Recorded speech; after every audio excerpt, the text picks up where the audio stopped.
This is the network service of the NTA. We now join our outside broadcast crew for a live telecast. Please stay tuned.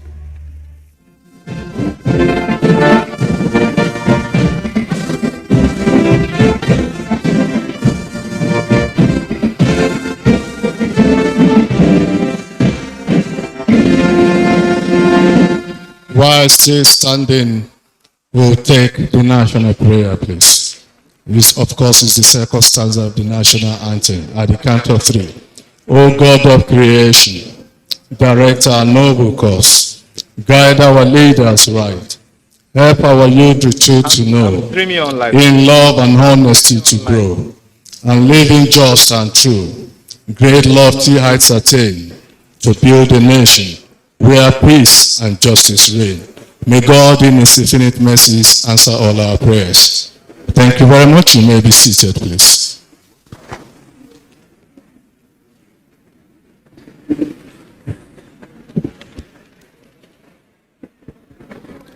Ladies and gentlemen of the media, I want to formally welcome you all to this press briefing to be addressed by the Honorable Minister of Information and Culture, Alhaji Lai Mohammed, Honorable Minister of Interior, Ogbeni Rauf Aregbesola, Honorable Minister of Defense, Alhaji Bashir Saliu Magashi, and the Honorable Minister of Police Affairs, Dr. Mohammed Megari Dingyadi.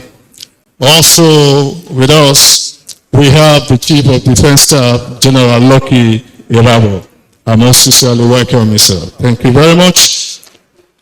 With the permission of the Honorable Ministers, I would like to quickly recognize some of our personalities that we have in the city, Honorable Minister. Thank you very much. We have with us at this press conference the representative of the DIG in the person of DIG Sanusi Bello. You're welcome. We have with us the Permanent Secretary of Defense in the person of Dr. Ibrahim Abubakar Kana, MNI. You're welcome. Thank you so much. We have the Permanent Secretary, Mr. Abel Olumiwa Enitan from Police Affairs. I welcome you.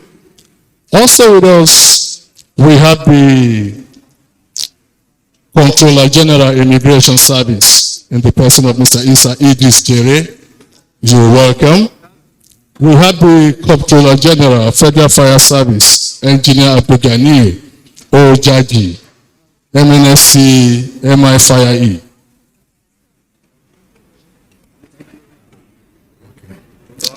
We have with us the DCG Crisis and Disaster Management Nigeria Security and Civil Defense Corps in the person of Dr. Nnamdi Inwe. I welcome you. You're welcome. We also have with us some chief executives and DGs in our midst. Let me quickly recognize them. We have the DG National Orientation Agency, Dr. Garba Abari. I welcome you. We have the Director General, Voice of Nigeria, Mr. Osita Okechukwu. You're welcome. The DG FRCN is represented today by Ajia Sherifat Ahmed. I welcome you. I welcome all the members of the armed forces and other very distinguished ladies and gentlemen.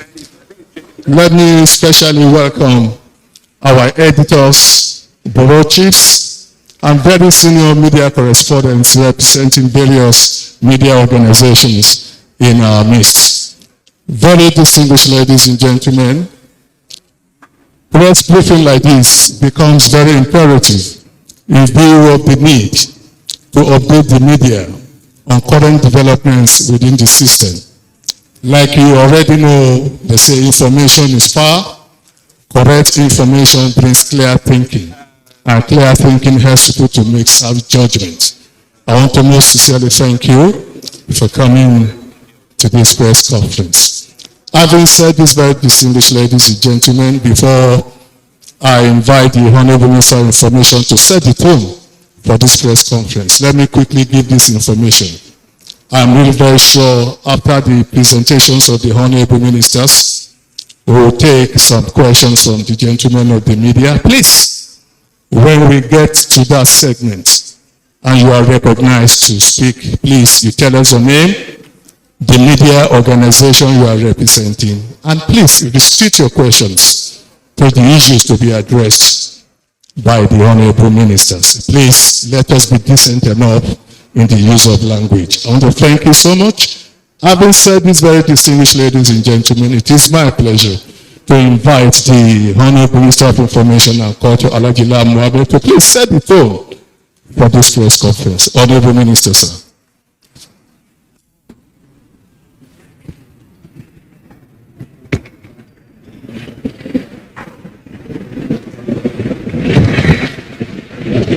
The Honorable Ministers of Defense, Interior in absentia, we're waiting for him. I'm sure he will join us very soon. The Chief of Defense Staff, please, I think we've delayed a bit. Permit me to please adopt the already very expertly established list of protocol.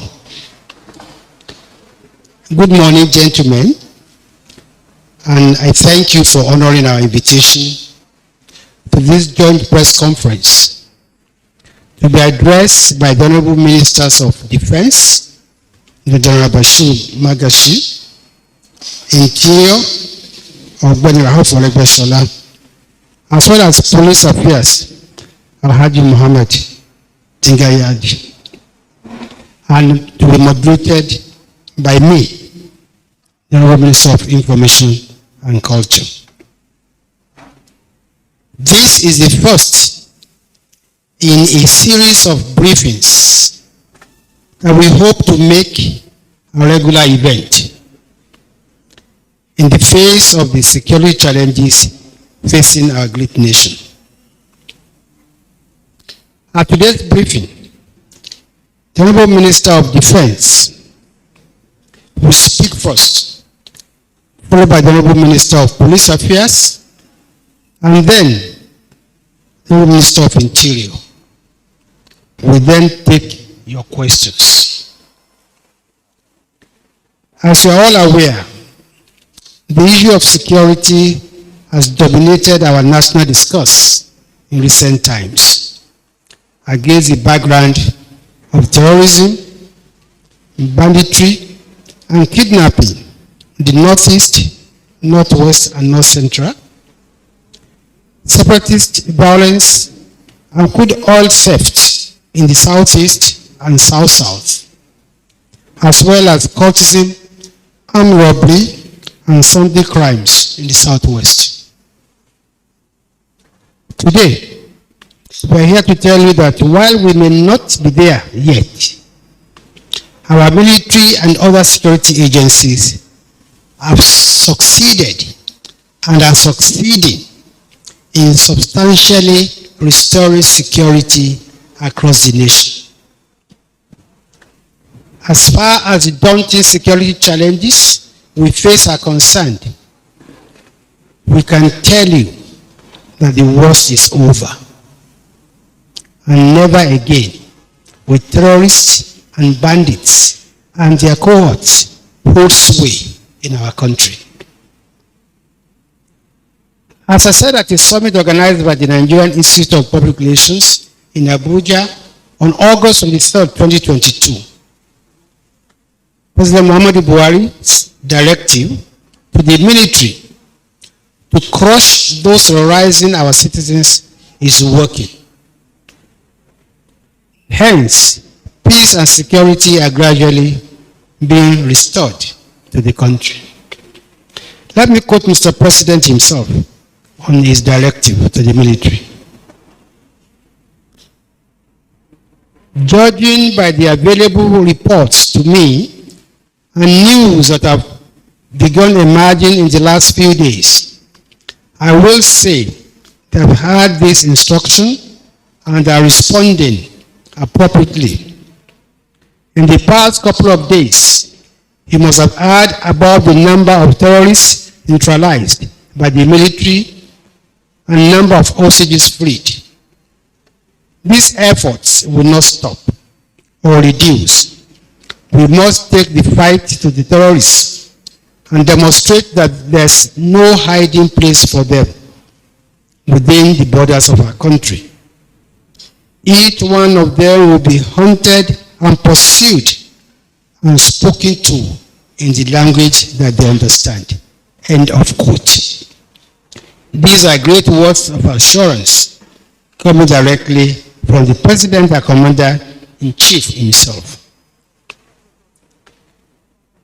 The security challenges we have faced as a government have been daunting, from terrorism to banditry, to kidnapping, to separatist violence, to crude oil theft, to armed robbery and Sunday crimes. It's undoubtedly the greatest challenge to the peace and security of our great country since the Civil War of 1967 to 1970. It is a kind of challenge that would have overwhelmed many nations. But thanks to the purposeful leadership of President Muhammadu Buhari, we can say, I want to repeat, that the worst is over, and peace and security are gradually returning to the land. Please don't misunderstand or misrepresent this assertion. We may still witness isolated cases of security challenges here and there, but it will not be on the scale that we've witnessed in the past. We want to use this opportunity to salute Mr. President for his leadership. When many threw their arms up in the air and felt it was all over, the President remained resolute, focused, and confident. When many called for the use of foreign mercenaries to tackle the challenges, especially terrorism and banditry, the President never wavered in his belief and confidence in the ability of our gallant men and women in uniform to rise to the occasion. And rise to the occasion they did. Some said the security challenges have overwhelmed the military, but the military has now demonstrated that no group of ragtag criminals can ever overwhelm them. Terrorists and bandits and co can run but cannot hide. And this has been demonstrated by the arrest of those who attacked a church in Owo. These criminals can run but cannot hide, as we have seen in the decimation and neutralization of the cowards who ambushed the Brigade of Guards troops in Abuja. I'm sure you will hear more from my colleagues how our military and other security agencies have been decimating the top echelon of ISWAP and Boko Haram, how armed bandits, camps, and resources have been destroyed, and how the capacity of IPOP and ESN has been substantially degraded. Please note that whereas in conventional warfare, the parties can declare a truce or cessation of hostilities upon reaching an agreement, it is not the same for the kind of unconventional warfare that our military has been fighting in recent years. We are therefore not saying that the battle is over. No. What we are saying is that our military and other security agents have been able to contain the daunting security challenges we face, and that the worst is indeed over. We have now put the terrorists, the bandits, and the hits on the run, and will not relent until they will be finally crushed. Gentlemen, please permit me to use this opportunity to commend all the men and women of our military, police, Nigerian security and civil defense force, immigration, customs, Nigerian correctional service, intelligence agencies, etc., for their sacrifice and patriotism. May I also appeal to all our compatriots to continue to support the security agencies in the onerous task of keeping our country safe. We must also realize that security is the business of everyone. Here is the tagline: if you see something, say something. Terrorists or bandits are not spirits. They are human beings, and some of them reside in our communities. They must all be exposed and crushed for peace to reign. Finally, I want to commend the media for continuing to carry out its constitutionally mandated watchdog role in this regard. May I, however, call on the media to also endeavor to give a bigger play to the recent successes recorded by our security agencies in tackling terrorism, banditry, kidnapping, separatist violence, and oil theft, amongst others. Just as they have given prominence in the reporting of security challenges at their peak. It is instructive that when the terrorists and bandits strike, they get very prominent mention in the media. But when the security agencies hit them back, as they are doing now, a section of the media suddenly goes quiet. This is not helpful for the morale of the fighting forces and even for the citizens. I thank you all for your kind attention. I will now call on the Honorable Minister of Defense to make his presentation. Thank you very much.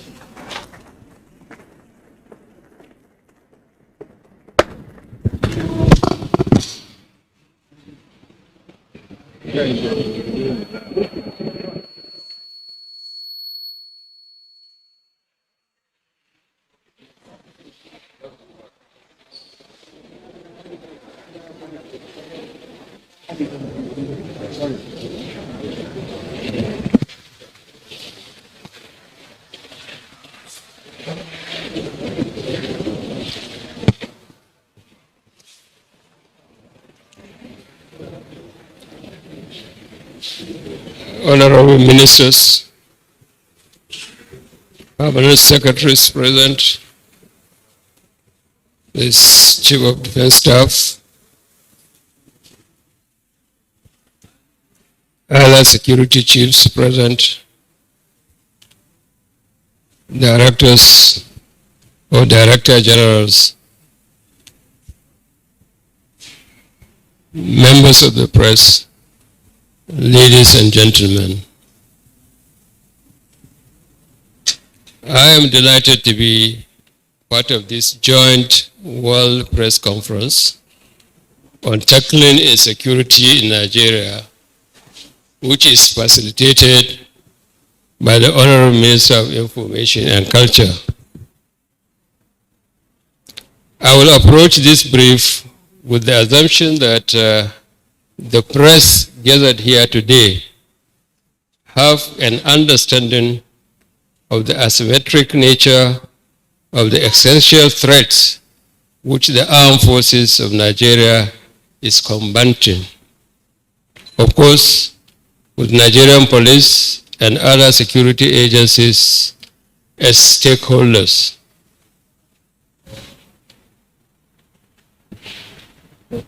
We must recall that in an insurgency or asymmetric operational environment, such as the counter-terrorism, counter-insurgency, anti-kidnapping, and anti-banditry, the key terrain is not any physical space, but the loyalty and perception of the people who inhabit that space.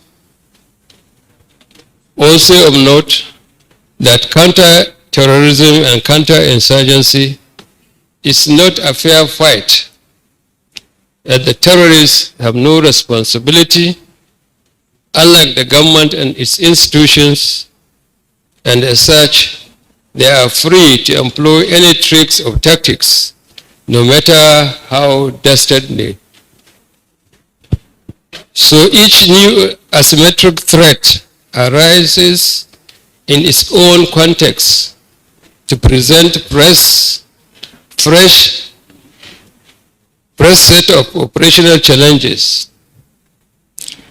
So leveraging on the experiences and gains of our involvement in counter-terrorism and counter-insurgency, especially in the Northeast, the successes recorded across all theaters of operation in recent times has been very noteworthy.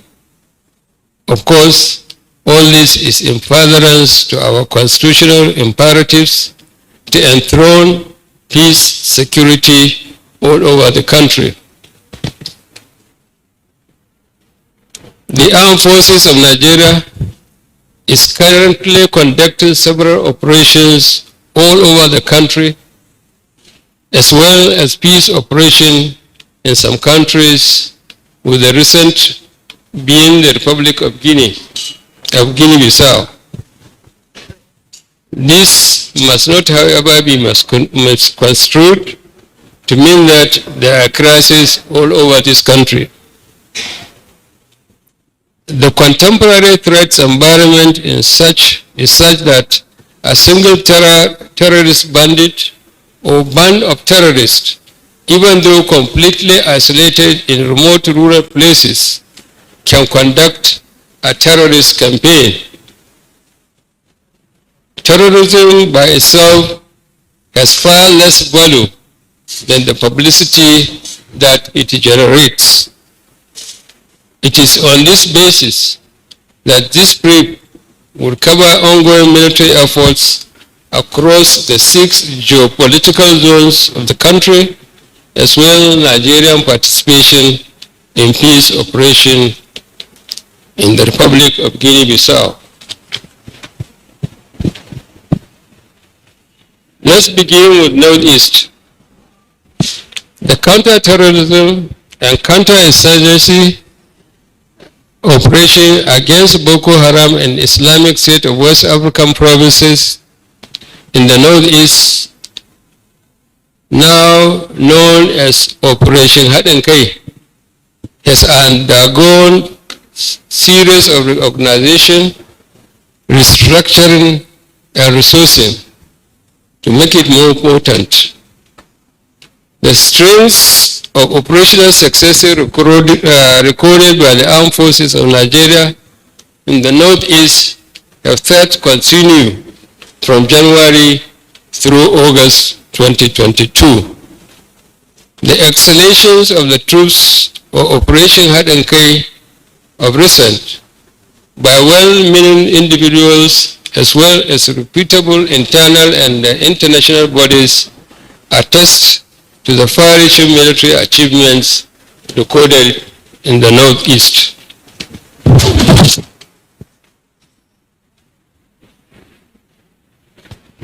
Critical military objectives of total defeats of the terrorists in the Northeast is already been achieved. Synchronized group and air operations have continued to inflict huge casualties on the terrorists, and they have been forcing many of them, including their commanders and emirs, to surrender in droves with members of their families. Whilst areas where terrorists hitherto had some freedom of actions are being cleared, and socio-economic life is gradually returning to the most parts of the Northeast. while internal displaced persons are now returning to their ancestral homes to start life all over in dignity under safe and more secure environment. Generally, in the past 4 weeks, more than 3,407 Boko Haram terrorists, including members of their families, have surrendered. Additionally, 66 terrorists were neutralized, including one of their key ISWAP commanders, Alhaji Madu Shaka Bemben, and 20 of his fighters, while 55 were arrested and 22 civilians were rescued. Also, troops recovered large quantities of ammo and illicit drugs. Similarly, we have surrendered terrorists have been subjected to profiling and relevant legal processes. Let me use this opportunity to address the unfortunate murder of Sheikh Mohammed Guni Asiami involving 2 soldiers of 241 Rocky Battalion in Unguru in Yobe State. The reprehensive act is highly condemnable and negates the efforts of the entire armed forces in all its ramifications. Therefore, the armed forces strongly disassociates itself from the Disability Act and extend its sincere condolence to the families and people of Yobe State. Consequently, the 2 soldiers have been charged and dismissed from the Nigerian Army and handed over to the Nigerian police for further interrogation and prosecution. I therefore reiterate the commitment of purging the armed forces of any personnel of questionable character that will bring disrepute to the armed force, to the country.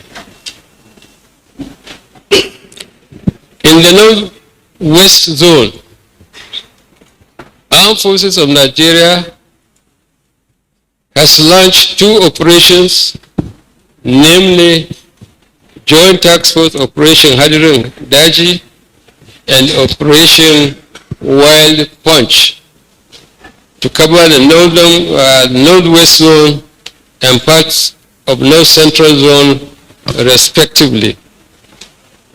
Operation Hadirin Daji covers Sokoto, Kebbi, Zamfara, and Katsina states.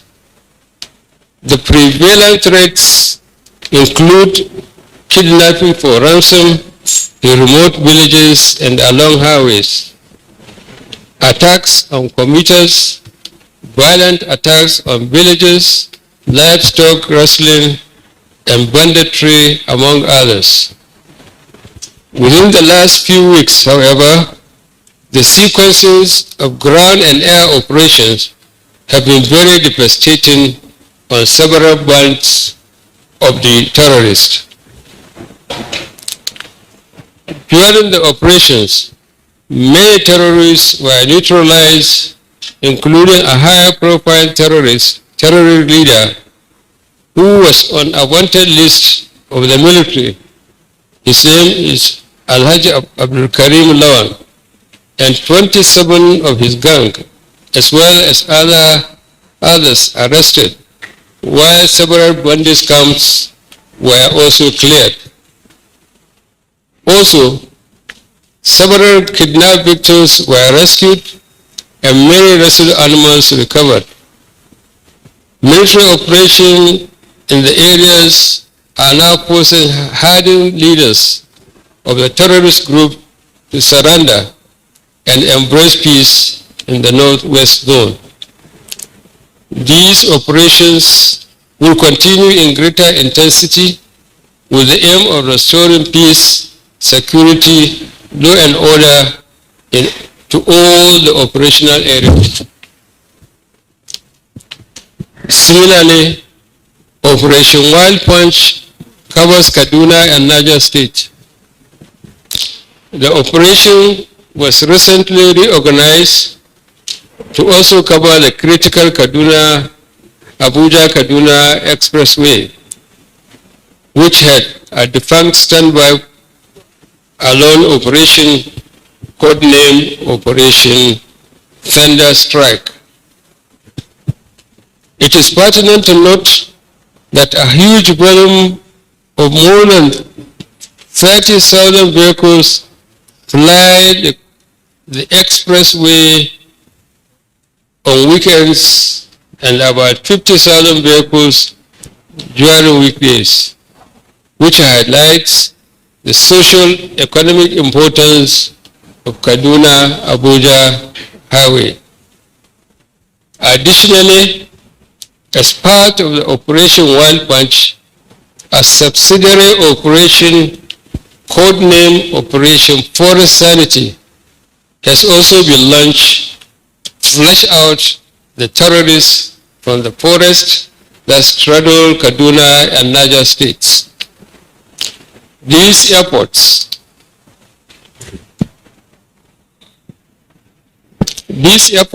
were geared towards flushing out criminal elements from the Kaduna-Abuja Expressway and its environment. I am pleased to inform that Kaduna Expressway has been secured through a combined efforts of the armed forces, the police, and other security agencies. In this regard, ground operations supported by air assets have resulted in several terrorists being neutralized, including the notorious Alhaji Shadono, with 20 of his gang members with weapons equipment destroyed, while suspected terrorists were arrested. Additionally, large quantity of weapons, vehicles, equipment were recovered, while 53 kidnapped civilians were rescued. In the North Central Zone, the prevalent security threats in the North Central Zone of Nigeria are hardest farmers' conflicts, wanton attacks and killing of rural villages, livestock rustling, kidnapping for ransom, and banditry, among others. There are therefore two military operations being conducted in the North Central Zone to deal with the security threat, codenamed Operation Safe Haven and Operation Wild Stroke. Due to a measure of security threats around the satellite towns of the Federal Capital Territory, there have also been military operations conducted periodically to clear the criminals from the environment. Operation Safe Haven covers Plateau states as well as part of Kaduna and Bauchi states, which is bordering the Plateau state. The nature of the security threats in the operational area dictates employment of both kinetic and non-kinetic means of operation by Operation Safe Haven. That is to deal with the different security issues. Whilst the kinetic military operations are deployed to defeat violent and criminal security threats, community engagements and town hall meetings are employed to deconflict hostile relationships between mostly herders and farmer communities. This pronged approach, with constant watch over the environment, have helped to make the operational area safer for social economic activities to strive. During the period under review, several kidnappers hideouts were raided in Kaduna and Plateau states, and 4 notorious kidnappers were arrested with assorted weapons.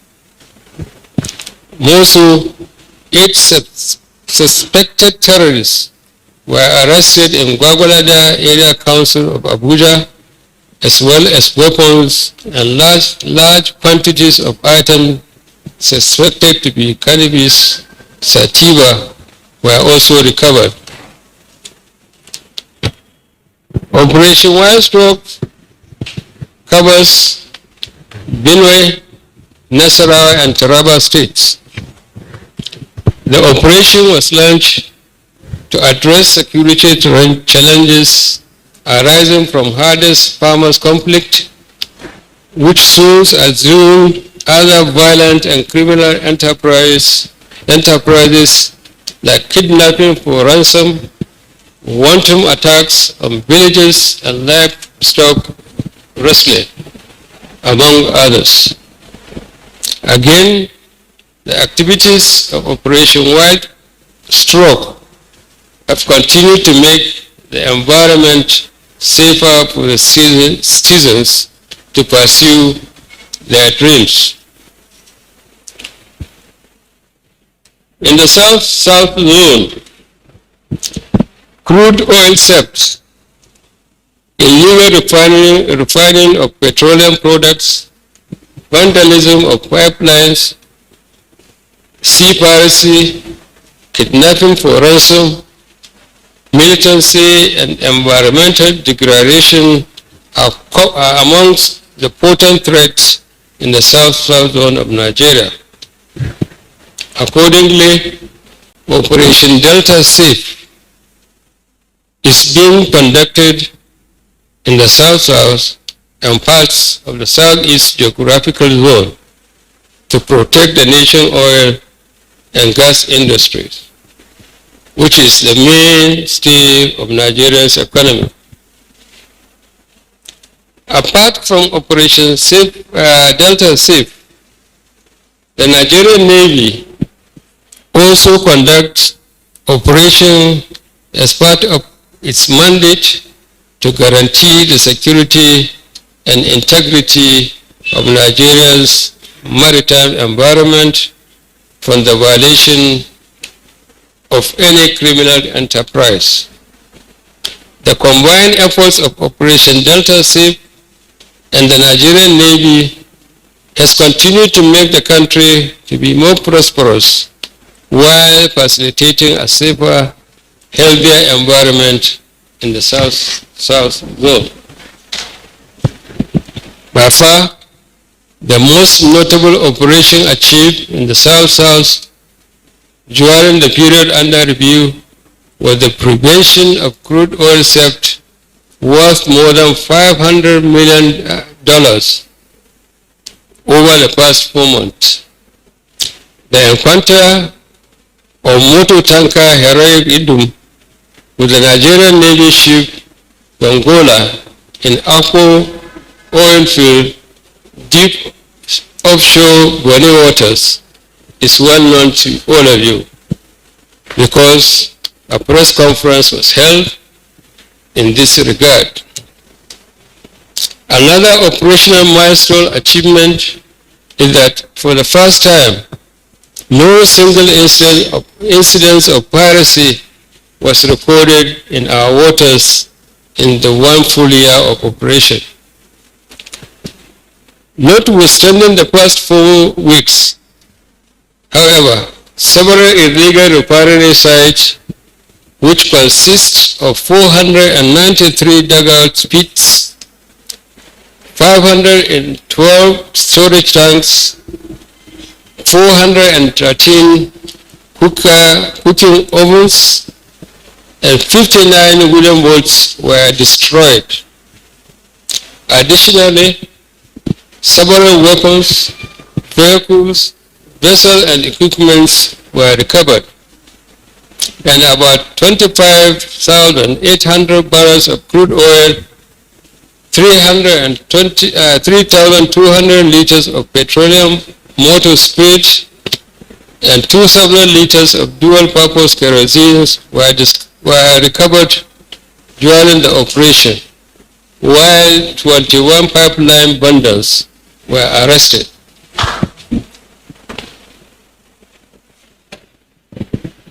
The Southeast Zone.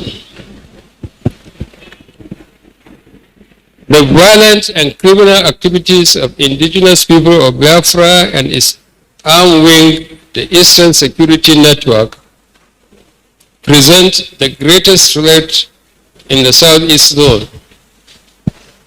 However, kidnapping for ransom, armed banditry, communal clashes have been some of the security threats that bedevil the region.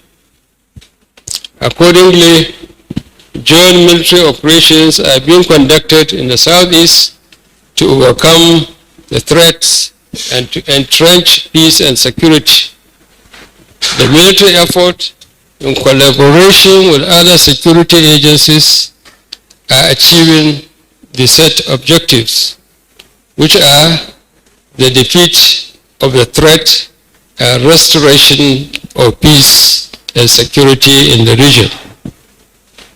The recent notable operational achievement in the Southeast was the arrest of members of APOD in Abuja State and the recovery of dangerous ammunition and equipment, as well as motorcycles and ballistic materials.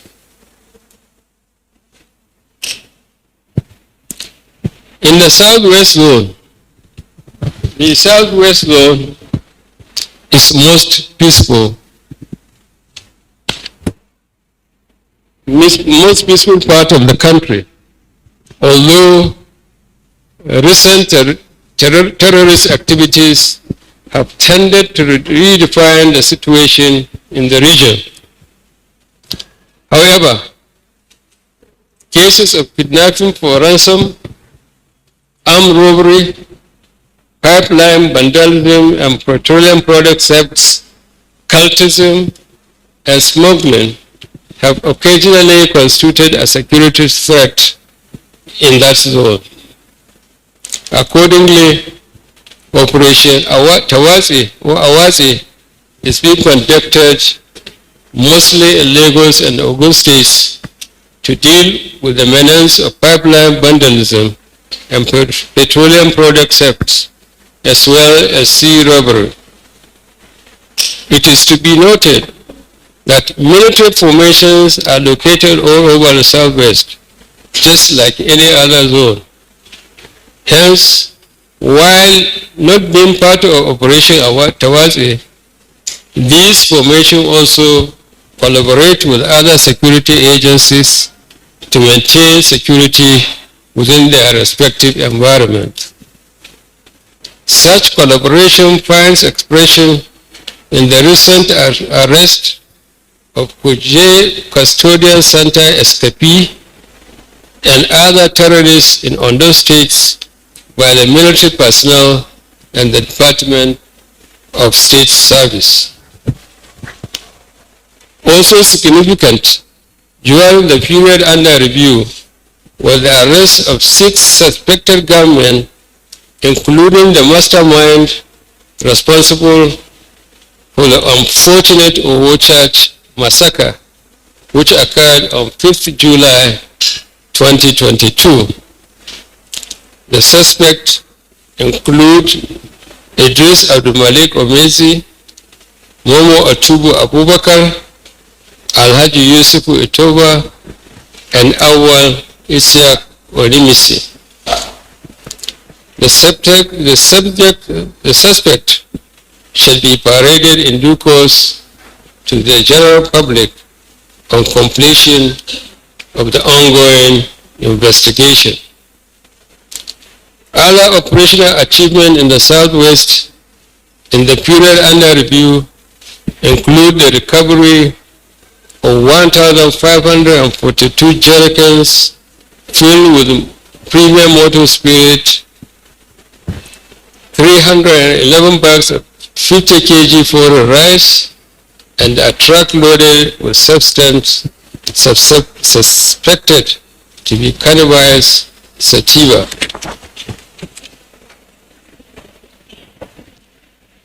So far, this is the situation in all the zones.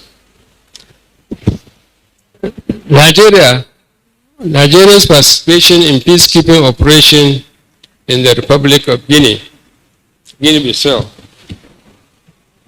Distinguished ladies and gentlemen, the history of peacekeeping in Africa cannot be written without the commitment and sacrifices of Nigeria. The first contingent of Nigerian peacekeepers were deployed in 1960, shortly after our independence. And since then, Nigeria has contributed over 100,000 peacekeepers in over 40 peacekeeping missions in Africa and across the globe. I must say with pride that our peacekeepers have had to resort peace in many conflict areas around the globe, which has earned Nigeria many national, individual commendations from several nations. It is for this reason Nigeria was called upon as part of ECOWAS contingent to deploy to Guinea-Bissau under the auspices of the ECOWAS Stabilization Support Force after the coup attempt in February 2020 in that country. The contingent comprised of troops from Nigeria, Senegal, Ghana, and Ivory Coast, and were given 1 year renewable mandate to stabilize the country.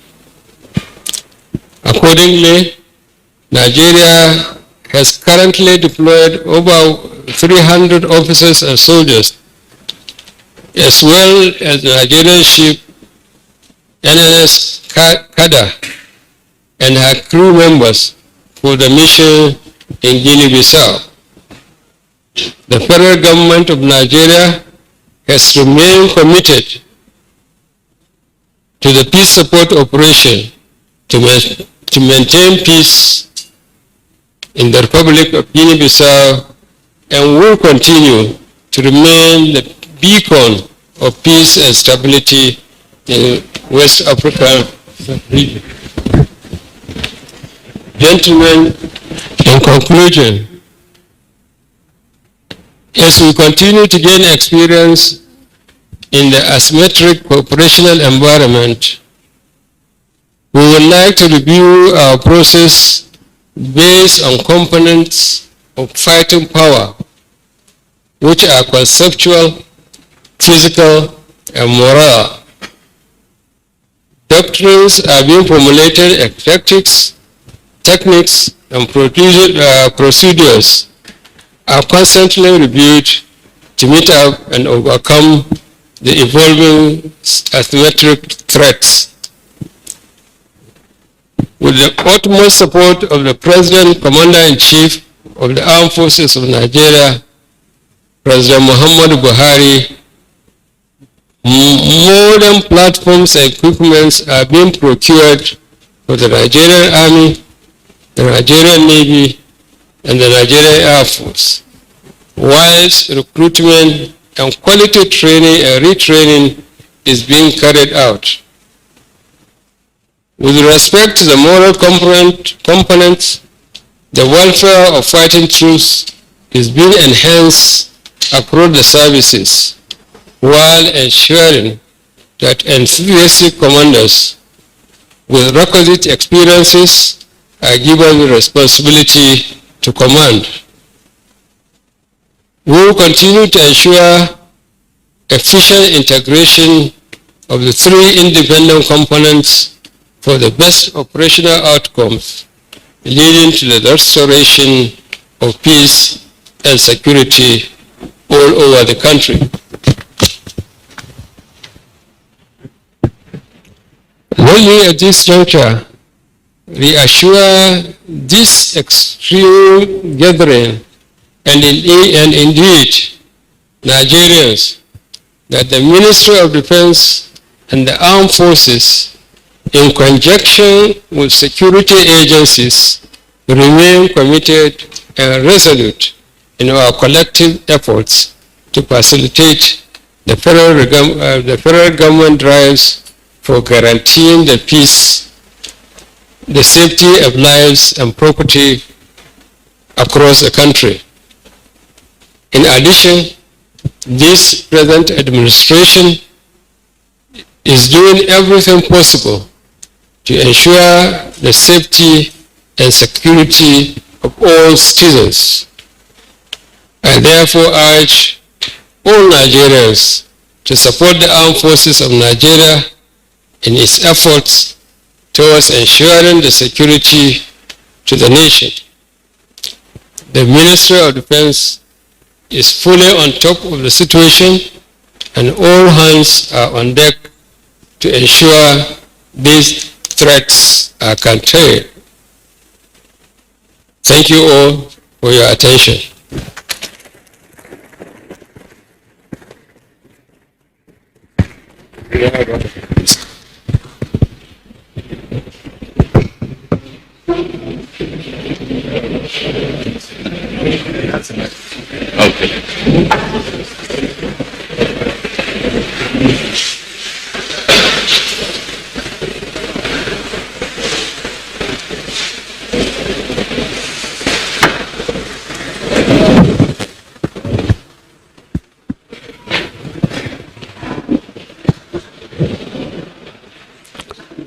The Honorable Ministers of Information, Defense and the Interior, the Chief of Defense Staff, the representative of the Inspector General of Police, the permanent secretaries of my ministry, Police Affairs, Ministry of Defense, Chief Executives of parastatals here present, distinguished invited guests, gentlemen of the press, ladies and gentlemen. Before I came to the podium here, I was complaining to the anchor of this press conference that he gave us in writing that we'll be here for 10 to 15 minutes. So what I prepared here is just for 10 to 15 minutes, but true to type, my senior brother has been here for almost an hour.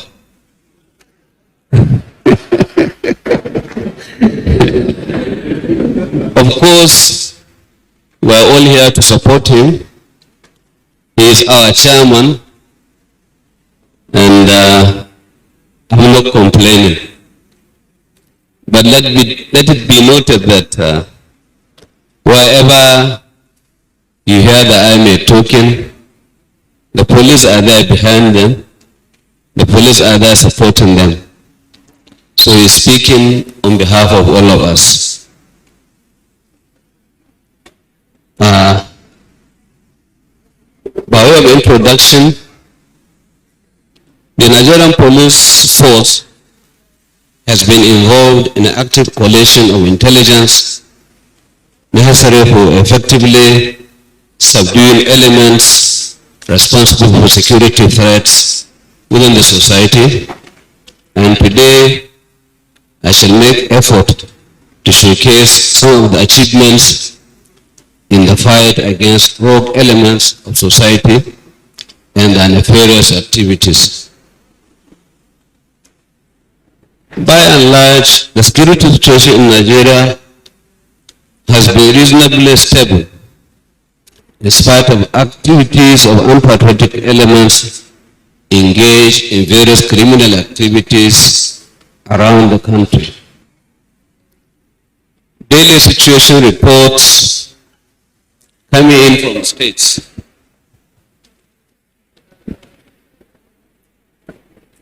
within the period under review, that is to say about 2 months ago, it has shown relative peace on many of our highways, such as Abuja, Kaduna Birnin Gwari, Sokoto, Zamfara, Kaduna, and many other similar highways that were hitherto inflicted with armed robbery, banditry, and kidnapping. This is as a result of the massive deployment of operational hardware and police personnel on these highways.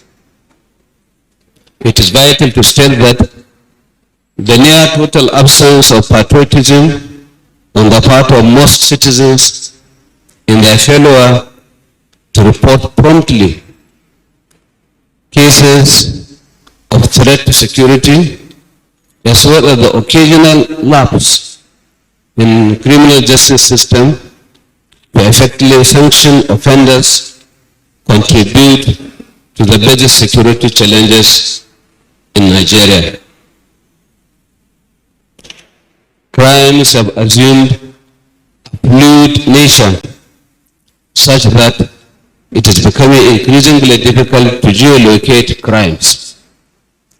We find that there is a general similarity in the pattern of crimes across the 6 geopolitical zones in the country.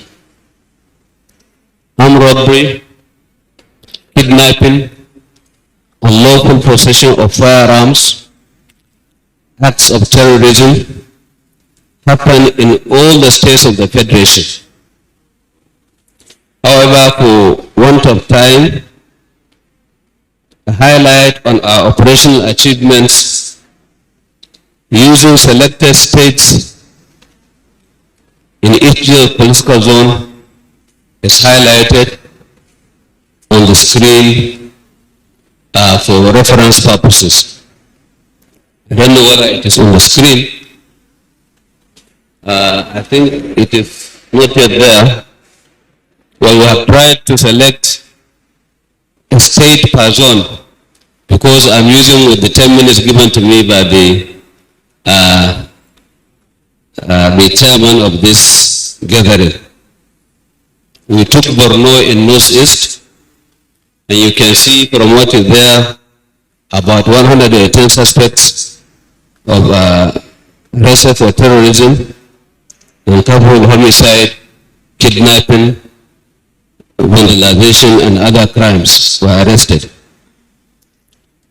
156 ammunitions of various caliber were also recovered. 248 dangerous weapons were also recovered. Cash total sum of 893,000 naira were also recovered. 683 parcels of Indian hemp, 21 tramadol sachets, and 400 pieces of Exol were also recovered. In the Northwest, we have tried to pick Zamfara State, where about 90 criminal suspects were arrested. 720 ammunition of various calibers were also recovered. 9 assaulted rifles, 10 motorcycles, 112 kidnapped victims were also rescued. 200 cattle were recovered. And on 30th August 2022, operatives of 42 PMF Squadron Gusau on joint operations with vigilante near Dajinkari, Kukanka Forest, successfully rescued 12 kidnapped victims, including 5-month-old baby girl from Rungawa village in Talak.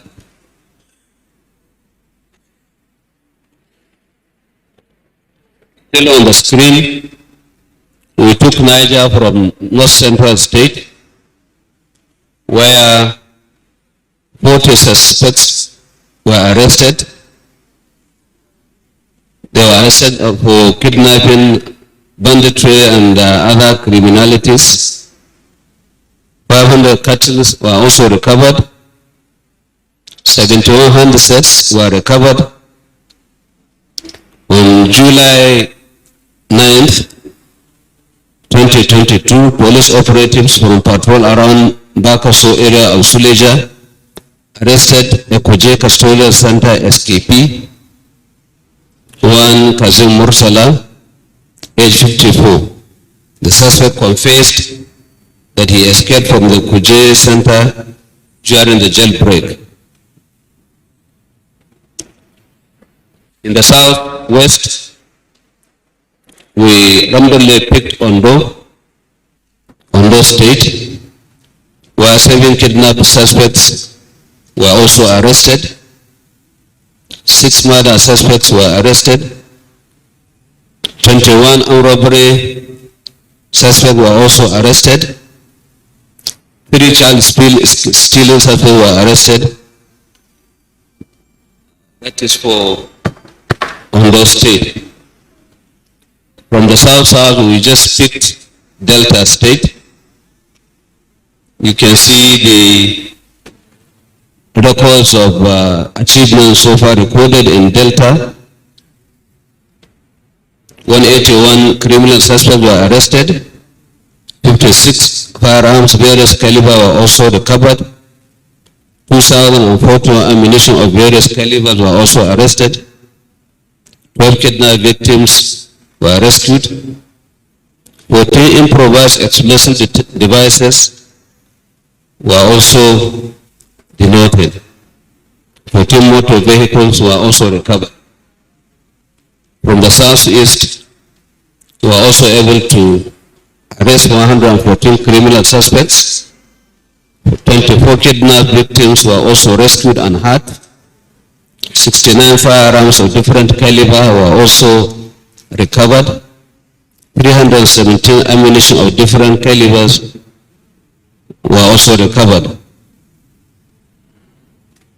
On 11th and 12th of August 2022, operatives raided suspected IPOB Isan camp in a forest at Agu Ibeje in Enugu Ezeki community of Ibo Eze North local government area. Neutralized 1, recovered 16 firearms, 162 rounds of ammunition, 8 motor vehicles, 20 motorcycles with IPOB plug, other incriminating exhibits and estimation of corpse of a police officer who went missing on 30th July. We have these records for all the states in the zones, but for want of time, we just came with these examples.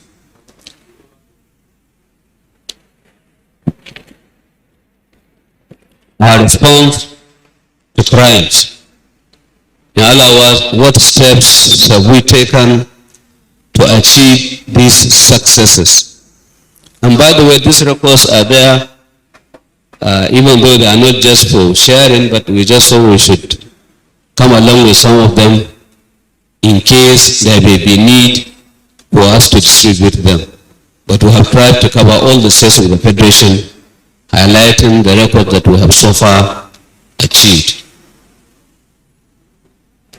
So our response to crimes, the Ministry of Police Affairs under my watch has been instrumental to strengthening the Nigerian police force to tackle challenges in the internal security architecture of the nation. To effectively achieve its mandate to protect lives and property within Nigeria, the Nigerian police have deployed operational intelligence and the ICT-based apparatus to tackle and stem the tide of crimes and criminality. Some of these efforts include the maximization of the Force Intelligence Bureau, Intelligence Response Team, and Special Tactical Squads. Through digitalization of emergency contacts via the NPF Rescue Me application for emergency response at the tap of a button. This app is available on Android and other platforms for public use. Interpol Cyber Crime Reporting Platform at incb.npf.gov.ng is available 24/7. In other words, 24 hours a day. And, for the reportage of cybercrime-related complaints. This includes all offenses provided for by the Cybercrime Act 2015, including the production and distribution of child pornography. The Nigerian Police Force has engaged in various deployment of operational assets, including unmanned aerial vehicles, armored personnel carriers, that is APCs, etc., as well as operational personnel from the PMF, CTU, EOD for special operations such as Operation Restore Peace, which has actively decimated major bandit terrorist activities across the nation.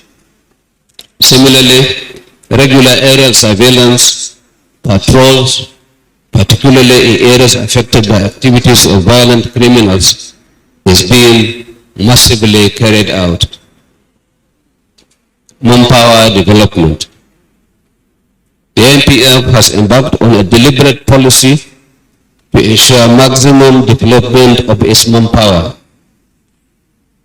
This is a realization of the fact that we can only progress when we have a more trained and more retrained police personnel around us. This is evidenced by the recruitment, training, and passing out of effective manpower, both constable cadre, training colleges and schools, and the cadets cadre from the Nigerian Police Academy in consonance with the federal government reform agenda. Another set of 1,000 recruits are currently undergoing 6 months training across the 16 colleges, training schools as part of federal government's manpower maximization goal. The recent passing out of 205 ASPs from the Police Academy in Udil and 10,000 police constables from the 16 colleges and training schools across the country is a further boost in this direction. Training and retraining.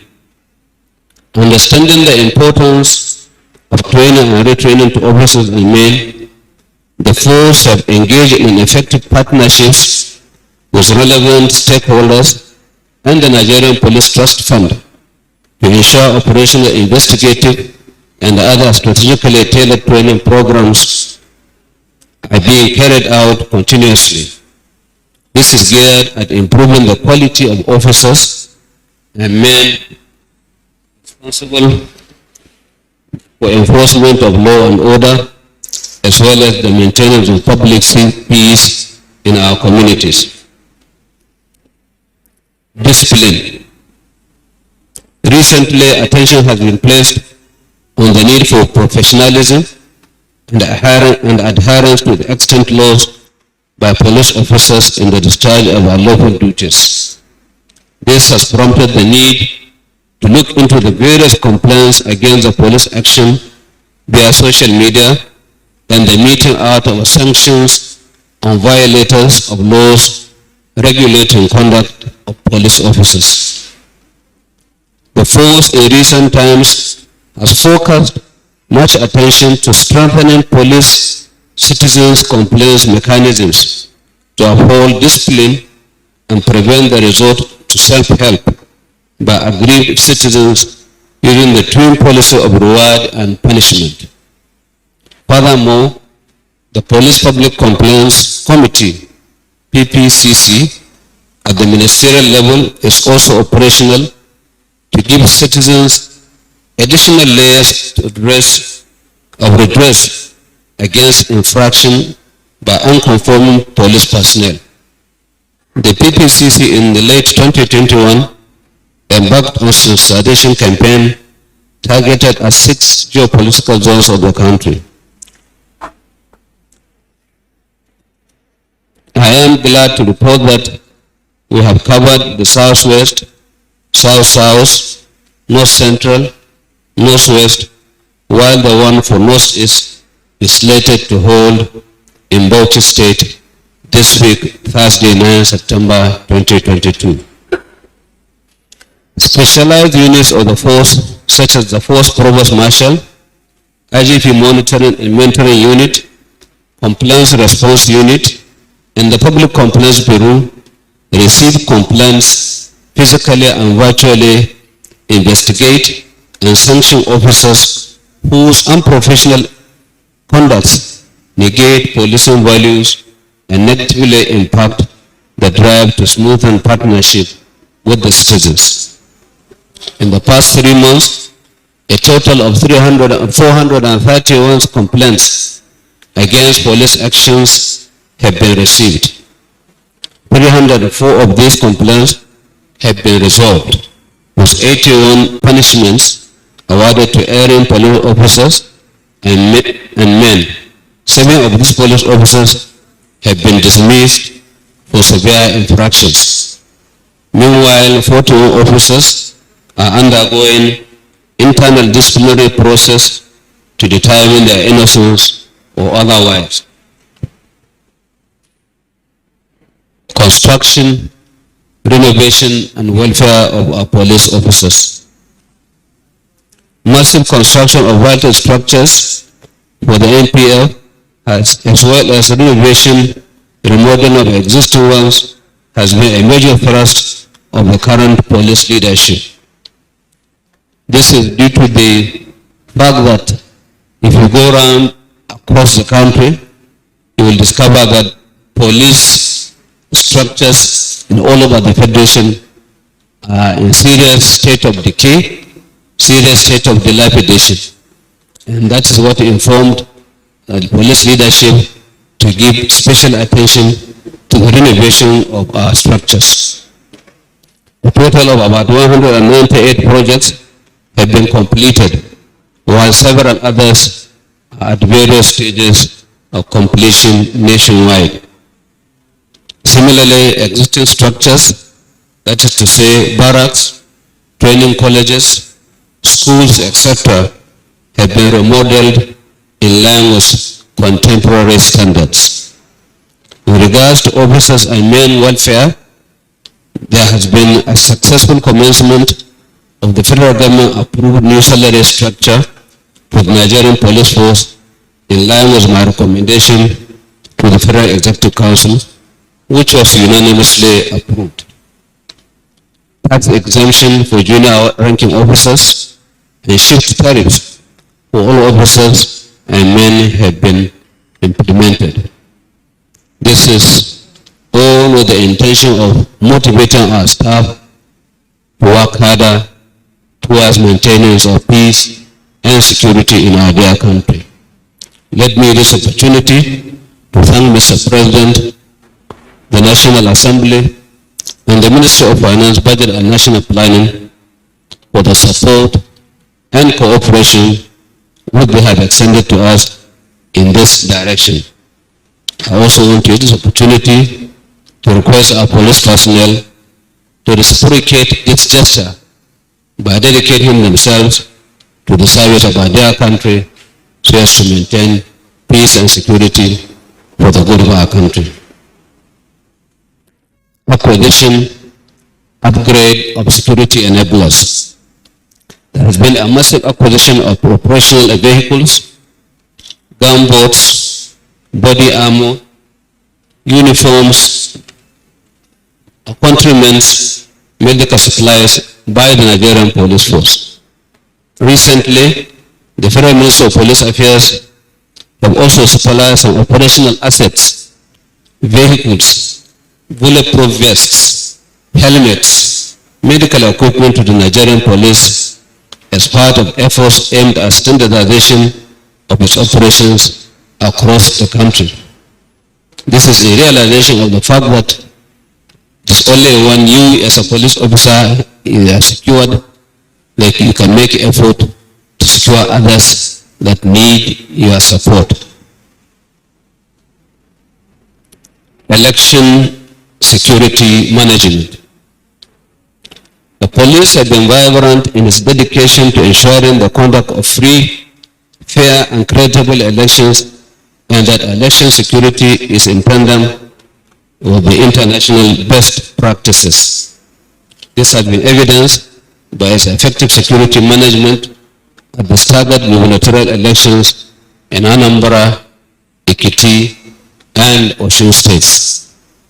The Nigerian Police Force recently concluded a one-month training, the trainer course on election security management for officers and men of the force, and will be embarking on a conference/retreat for senior police officers on election security and management ahead of the 2023 general elections in October/November 2022 in Imo State. Conclusion. Though the task of policing a multifaceted nation like Nigeria is enormous, there is no doubt that with the little interim and the silent steps that the force has taken so far, we shall prevail and bestow to Nigerians an enviable policing service. The Ministry of Police Affairs is unrelenting in ensuring that all security challenges in and around the country are decimated, and that utmost professionalism and respect for fundamental human rights by police officers and men is achieved. The Nigerian Police Force, with the support from the Police Affairs Ministry, as well as the state governments and private groups, shall continue to be dedicated to reducing incidents of crime and criminality to the barest minimum. The force is similarly actively engaged in cleansing the system of officers and men who are unamenable to discipline. I believe that the sustained efforts are well on the path of building a professional, citizen-oriented police force that will provide the needed peace and security of lives and property in Nigeria. With the support of all Nigerians and indeed other security agencies, the police will continue to sustain peace and security that we have so far attained. Thank you, and God bless us all.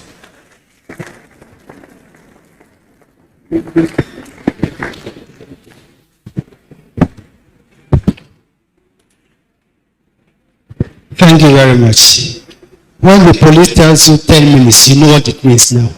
Thank you very much. May I please call on the Honorable Minister of Interior to please come and make his address. Thank you.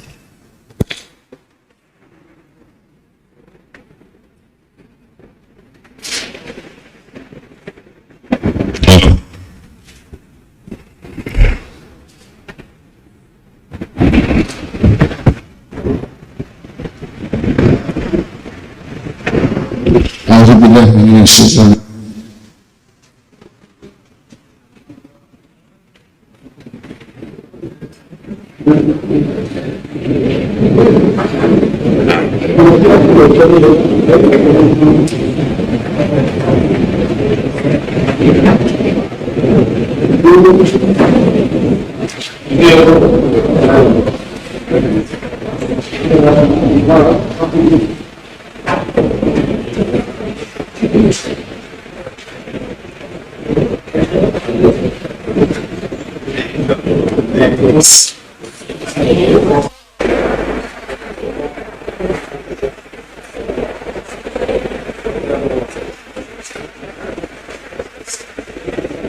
أعوذ بالله من الشيطان الرجيم بسم الله الرحمن الرحيم.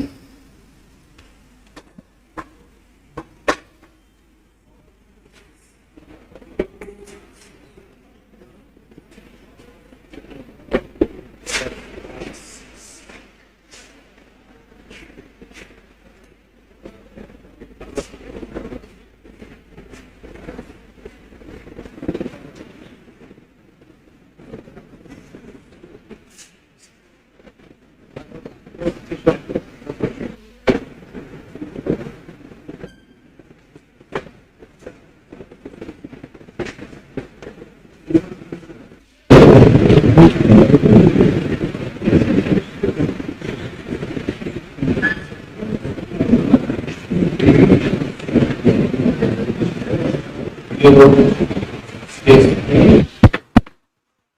failed.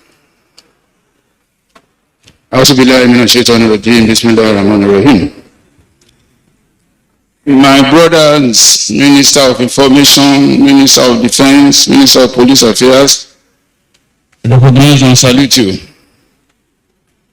Chief of Defense Staff, Permanent Secretaries, Interior, Police and Defense, it's a huge pleasure having you around. The Controller General, Commandant General, the IG represented here, I recognize you and I greet you most warmly. Distinguished guests, my friends are here. Carrie, DGUN, it's a pleasure having you around. Politicians like me, in several other locations, I appreciate your presence. Gentlemen of the press, ladies and gentlemen, I am happy to be here and to recognize that Nigerians have the assurance of all of us that their security is guaranteed. It's guaranteed. So we are here to assure you that you are safe. That's why we are here. On the instruction of the President, that you are safe. And that each day going to December, our safety, our security will be better assured and guaranteed. That's the essence of this gathering. And I must thank the Ministry of Information for putting this together. Gentlemen of the press, distinguished ladies and gentlemen, it gives me great pleasure to be at this press briefing and to assure Nigerians that their security as the Ministry of Interior is guaranteed. My ministry supervises 4 paramilitary agencies. These are the Nigerian Immigration Service, NIS, the Controller General is there. Thank you. Nigerian Correctional Service, NCOS, the Controller General is there. Nababa, thank you. I didn't mention the other one, the Controller General of Nigerian Immigration Service. Nababa, Controller General of the Nigerian Correctional Service. The Nigerian Security and Civil Defense Corps, how the PhD is not here, represented by its Deputy Controller General. And the Federal Fire Service is there. Controller General. Our nation is faced and continues to face security challenges. The origin of these challenges, we must all know, preceded our administration. Regardless of what anybody wants to believe or say, whatever it is we are grappling with, insecurity or insecurity, preceded us. And what are these challenges?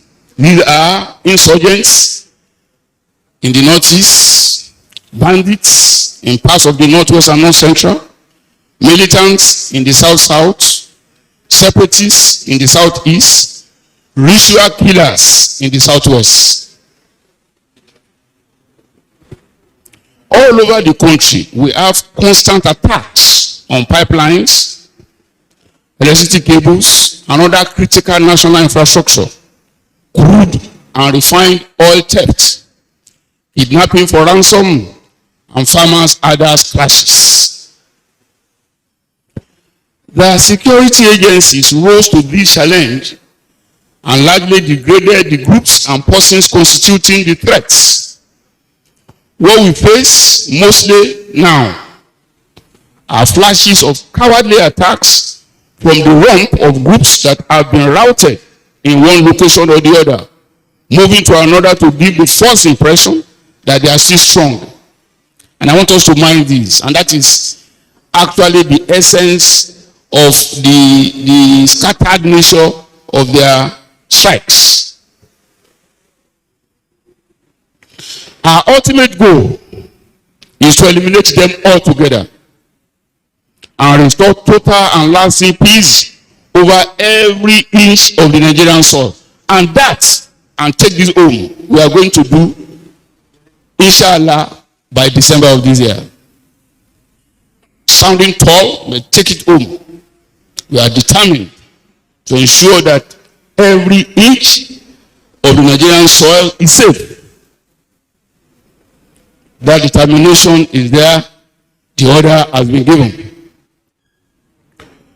We have been doing this and will continue to do so through the operations of the 4 agencies in the Ministry of Interior. And I will go now enumerating the achievements of each of those 4 agencies in their specific areas of assignment. The Nigeria Security and Civil Defense Corps. Nigeria Security and Civil Defense Corps, whose core mandate is to protect critical national assets and infrastructure, continues to distinguish itself in the area which include but not limited to safeguarding critical national assets and infrastructure, supervision of private guard companies, disaster management, provision of physical security to farmers, farmlands, and other agro-allied investments in the country. The Corps has also commenced a reform process aimed at repositioning the private guard industry for better performance. It is imperative to state that it has been actively involved and is indeed a component part of all the joint task forces you have heard about from the military, from the police, set up to address the insecurity situation in the country. And these operations are Operation Adinkai in the northeast, Operation Sarandaji in the northwest, Operation Wasok in the north central, Operation Awase in the southwest, Operation Python Dance in the southeast, Operation Save Ewu in Plateau, Operation Delta Save in Niger Delta region, Operation Crocodile Smile in the Niger Delta region, among others. In the course of this operation, from January 2022 till date, the NSCD has made 501 arrests, prosecuted 542 cases, out of which 49 resulted in convictions. It has also destroyed 71 illegal refineries. And just last week, 8 gunboats procured for the agencies, 8 armored gunboats procured for the agencies were commissioned in Borakot, River State, to tackle security challenges to critical national assets and infrastructure in that area, in the littoral region of Nigeria. In its bid to regulate and standardize the operation of private security companies, in this year alone, it has licensed 62 new companies, while 41 applications are still pending. It has sealed 82 companies that did not live up to standard and unsealed 40 that complied. A total of 587 licenses have been renewed within the same period. The Civil Defense Corps continues to gather intelligence and share with other relevant agencies and institutions. It has also established transport marshals in conjunction with the Ministry of Transportation to provide physical security to transportation infrastructure in aviation sector, road sector, including bus terminals, the rail sector, and marine sector. It's established a special female squad to provide security in school environment in response to government Safe School initiative. To boost its manpower, the ministry recently carried out recruitment into the civil defense in a very transparent manner, which won plaudits for it across the nation. The Nigerian Security and Civil Defense Corps will continue to work with other security agencies for security, protection, and safety of lives and property of Nigerians. The Nigerian Immigration Service. The core mandate of the Nigerian Immigration Service is border security and not passport administration. Although this also involves ancillary services like the Nigerian passport and visa issuance. The Nigerian Immigration Service has therefore continued to maintain excellent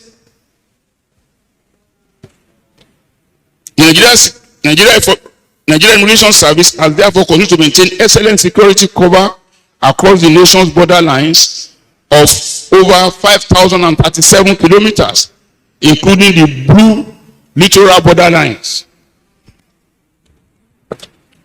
To ensure enhanced migration management and border security, the Nigerian Immigration Service enabled a modern border management tool, the Migration Information and Data Analysis System (MIDAS), across the nation's major airports, sea and land borders. This has enabled the service to maintain robust demographic and psychographic data of all entries into or exit from Nigeria at any given point in time. This has remained very helpful in migration trends, immigration trend analysis, and national security monitoring and planning. With its linkage to the Interpol I-247, NIS is now able to upload reported lost and stolen passports and trace and track cross-border criminals and their activities. It has continued to deploy these assets to aid other sister security agencies, such as the DSS, Defense Intelligence, EFCC, ICPC, NFIU, among others, in fighting crimes. Currently, the Nigerian Immigration Service is actively involved in national border drill exercise. Furthermore, the service is currently deploying e-border facilities across its formation. It has a robust command and control center here in Abuja, equipped with modern IT facility with which its e-border access are deployed to remote locations such as Ilela for online and real-time border surveillance.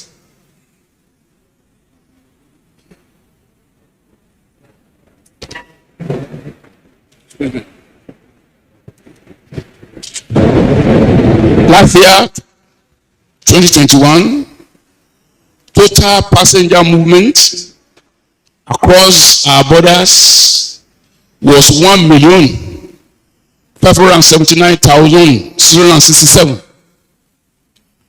This is made up of arrival by land, which is 163,091, air 993,508, and sea 195,219. Departure by land was 177,352, by air 1,093,518, and sea 88,449. Within the same period, 148,711 applications for Nigerian visas were received, out of which 147,030 were approved, while 1,081 applications were rejected. As part of efforts to improve foreign direct investment, the Nigeria Immigration Service introduced the National Visa Policy Document, MVP 2020.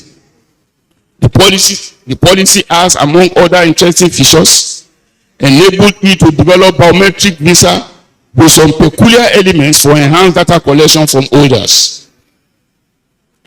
Same last year, the Nigerian Immigration Service issued 1,041,537 standard Nigerian passports to Nigerians at home and abroad that applied for them. It also issued 2,811 official and 895 diplomatic passports, 4,014 emergency travel certificates, and 150 refugee passports. Working with the National Identity Management Commission (NIMC) on passport administration and issuance, the Nigerian Immigration Service has greatly assisted with identity management. Today, details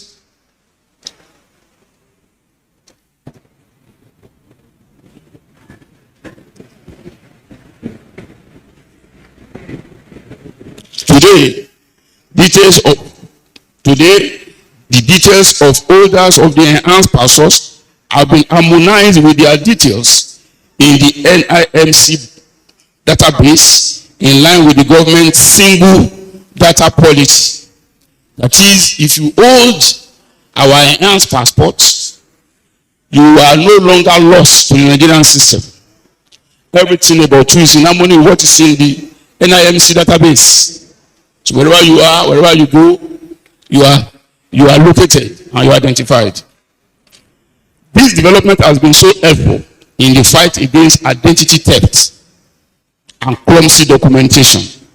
We can now track and trace the travel history of any traveler that has made use of any of our crossing points. The Nigerian Immigration Service has therefore lived up to its billing in border security and management, deploying the needed personnel and latest technology to speed up the entry of desirable people that will do us good and keep away persons that are likely to cause us any harm. The Nigerian Correctional Service. The core mandate of the Nigerian Correctional Service, NCOS, is safe custody for those legally interned, those that courts of competent jurisdiction have asked to be kept in custody are meant to be kept safely in our custody. The reformation, rehabilitation, and reintegration of convict serving terms. Those are the major and core mandates of the Correctional Service. This makes the Correctional Service the endpoint in criminal justice administration. The custodial centers are meant to administer penal treatment to offenders in the bid to reduce crime in our society and keep people and their property safe. The Nigerian Correctional Service has been able to keep the inmates in safe custody and prevented any jailbreak from inside. Although, regrettably, a few of the custodial centers of recent have suffered a spate of unprovoked but cowardly attacks, which led to jailbreak. Thankfully, we are putting that behind us now. We have been able to strengthen the custodial facility with very tough measures. They are now very strong, well fortified, and impregnable. We cannot, as at now, do it all alone. We must thank the military for their support. There is no operation code name for the support they give to us, but they are very well for their support as well as if anyone or group dares to test our will now, they will not live to regret it. That is how to put it very, very nicely. It will be a suicide mission. There are a total of 75,061 inmates, including 1,271 military detainees in all the nation's custodial centers. These are made up of 74,044 males and 1,557 females. I always want to emphasize that our females are extremely law-abiding. When you look at the number of them with us in proportion to their size of the Nigerian population, you must just give kudos to women for being very, very law-abiding. Of this figure, only 19,064 represent 25% are convicts. Let's be mindful of this. Just 25% of people with us are convicts. Are those who have gone through the whole hog of fire and have been served jail terms. The rest are awaiting trial process. Of the convicts, 3,150 are on death rows, awaiting execution, because state governments have not assented to their execution warrants. 3,000.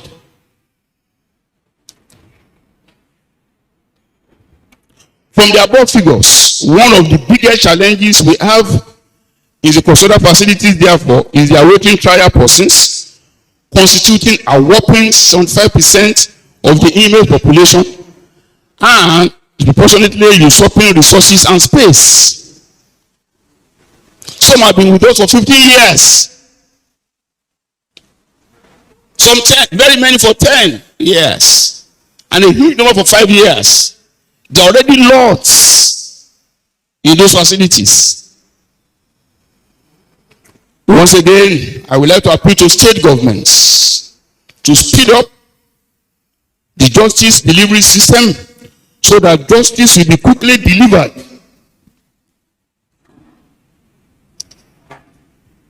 For them, many of them have been in detention for periods longer than the maximum jail terms prescribed. For the offenses they were alleged to have committed. And this maxim, justice delayed for these detainees is justice denied. And a huge amount of resources is unnecessarily spent to maintain them. Besides the fact that they even constitute a threat to the effective management of our custodial facilities. If a man has been in a place for more than a year, how do you even control him? He's much more experienced even than the warders managing him in detention. Because a warder's maximum stay at a station is 3 years before you have to move him. So if a detainee is in a place for 5 years, in terms of experience, sadly, is by far more experienced than those who are there to manage such a criminal.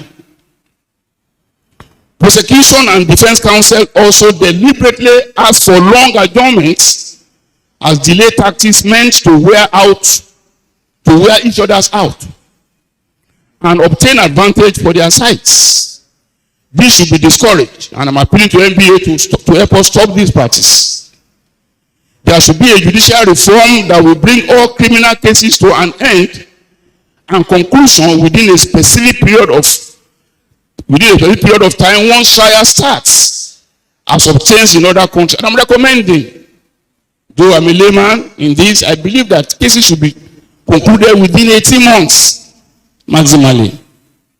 If this is done, we will release resources for other things within the correctional service, particularly upgrading of the infrastructure and expansion of the facility to cope with the demands of justice administration.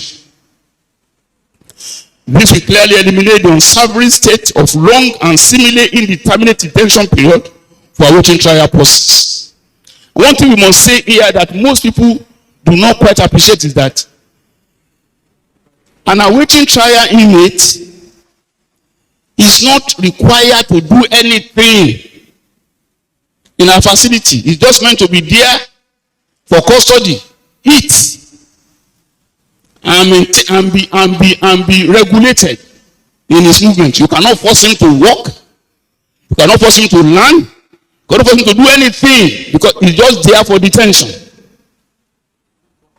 But you must feed such a person. You must accommodate such a person. And you must control his movement. Outside that, it's not in any way required unless if he volunteers to be so engaged. That is the challenge with awaiting trial inmates. So when you sit and you accuse us of not reforming them, it's hardly our challenge, but the challenge of the system. Because while awaiting trial, as far as the maxim of jurisprudence goes, is deemed to be innocent until his guilt is proven.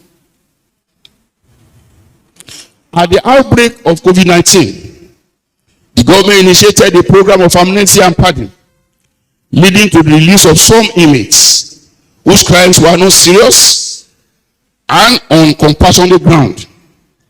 The government paid the fine for some, while others were released based on old age or sickness. I'm happy to say that not a single case of infection was recorded in any of our facilities. Even as the disease ravaged worldwide and wreaked untold havoc across the globe, as seemingly difficult as this was, we achieved it. In August of 2019, President Muhammadu Buhari signed into law the Nigerian Correctional Service Act to repeal the Prisons Act, with the prime aim of refocusing the mandate from its retributive and punitive thrust to corrections and reformation. This has realigned the orientation and functions of the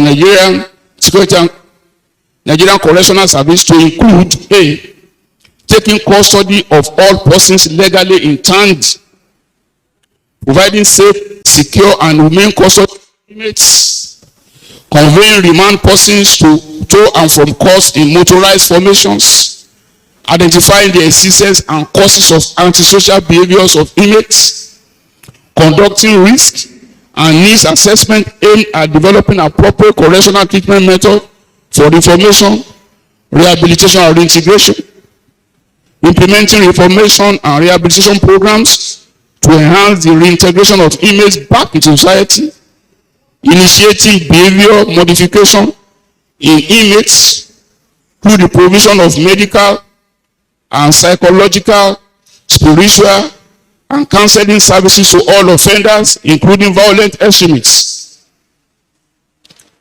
empowering inmates through the deployment of educational and vocational skill training programs, and facilitating incentives and income generation through custodial center farms and industries, administering bursary and related institutions, providing support to facilitate the speedy disposal of cases of persons awaiting trial, and performing other functions as may be required to further general good of society. The Correctional Service has been able to keep the inmates in safe custody through the implementation of reformation and rehabilitation programs to enhance the reintegration of inmates back into society. As we speak, there are 1,082 registered students in our various custodial centers studying for ordinary level GCE, degree and degree courses. 5 of them are studying for PhD. We have also recorded 74 degree courses graduates. The Nigerian Correctional Service has thus contributed significantly to national security by taking offenders into lawful custody and preparing them as better citizens. We must appreciate the Nigerian Correctional Service, even though we are not too happy that our jail houses are target of attacks. The Federal Fire Service has the mandate for the safety and protection of lives and property. It had a fitful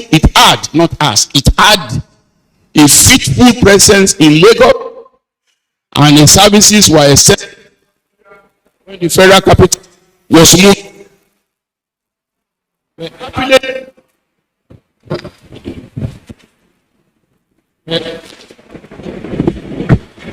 Happily now, the Buhari administration is happy to this is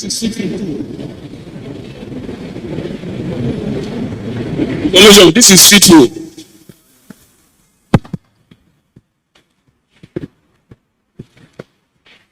I'll take that all over again. The Federal Fire Service. The Federal Fire Service has the mandate for the safety and protection of lives and property. It had a fitful presence in Lagos and Abuja. But happily, since the advent of President Muhammadu Buhari administration, his presence has been extended to all the states of the Federation. The Federal Fire Service personnel and equipment are ubiquitous in all the states of the Federation, complementing state governments. This has seen the Federal Fire Service expanding its human and material infrastructure with the establishment of 6 additional training schools, all totaling 8, one in each of the geopolitical zones, that is Maiduguri, Kankia, Ilorin, Umuahia, Ilesha, and Calabar. It has also procured 106 modern firefighting trucks, which were distributed across the country. Others are 44 state-of-the-art firefighting trucks, 15 water tankers, 15 rapid intervention fire engines, 20 basic life support ambulances, and hydraulic platforms, and 2 firefighting motorbikes. We commissioned and deployed these across the 6 geopolitical zones in the country to complement the state fire services. In March of last year, we commissioned an area firefighting equipment designed for skyscrapers in Lagos. It was the first of its kind in Nigeria. We selected Lagos because it has the largest concentration of skyscrapers and consequently the most demand. The deployment of this infrastructure has reduced damages and loss from fire incidents and other emergencies between 2019 and 2022, and has also reduced the response time to emergencies from 15 to 10 minutes if and when contacted. That calculation must be made. If you don't contact us, we cannot respond to you. The Federal Fire Service is also constructing 13 metropolitan fire stations in all the geopolitical zones, including Abuja, and at different stages of completion. 8 national fire alert repository centers were established across the 6 geopolitical zones of the country to enhance speedy response to emergency calls. As a result of these innovations and development, the Federal Fire Service has been able to respond to 1,761 fire emergency calls in the first and second quarter of this year. It saved 185 lives, rescued 83 people, and salvaged property worth 273.7 billion naira. Our challenges at firefighting include obstructive and unhelpful onlookers at fire incident scene, who sometimes make access to fire scenes very, very difficult. Our other challenge is from touts and hoodlums that attack firemen and damage their trucks and equipment at fire scenes. We are therefore putting together armed escorts to accompany firefighting trucks to fire scenes to deter such elements. And I'm warning them. I've been warning them. Please, if you have no business at fire scenes, don't get there. If you can't help us, don't obstruct us. If you attack us in our discharge of our responsibility as firemen, we will attack you very, very violently. We will shoot you. If I must use the word, we will shoot you.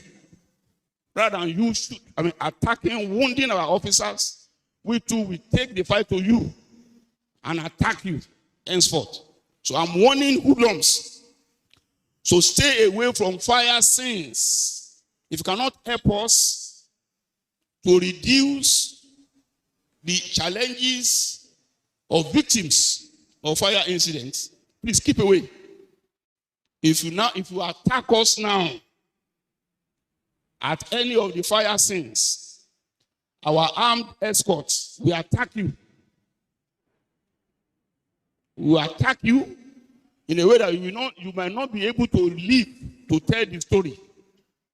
So please keep away from fire scenes henceforth.